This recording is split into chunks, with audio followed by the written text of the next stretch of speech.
foster carer who, the day I moved in with her, she wanted my passport. I didn't even have a passport at the time, but I was like, I want to see where this is going. So I was like, why? Like, why do you want my passport? She said so that she could get a bigger house. This foster carer lived in a council flat. You can foster if you live in a council property, and I don't see anything wrong with that. But the reason she wanted my passport was so that she could go to the council or the housing association, whoever she was with.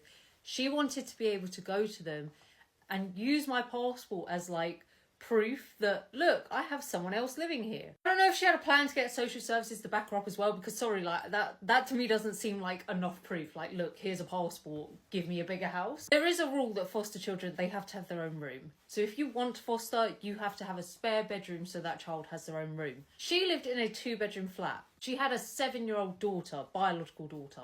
She had moved her 7-year-old into her bedroom so that I could have the 7-year-old's bedroom. I guess that's allowed. Like, technically, there's no law that you as a parent can't share a room with your 7-year-old child. But I mean, I couldn't imagine, my daughter would have hated that. Me and my daughter, we each have our own room. I can imagine, I don't know if the 7-year-old liked it, but I just made a video like yesterday or earlier, depending on when I post this, saying that the 7-year-old's bedroom was shit. And that wasn't her fault. It was just not a nice bedroom. But this is why sometimes foster children do feel like paychecks. Like the very day I've moved in.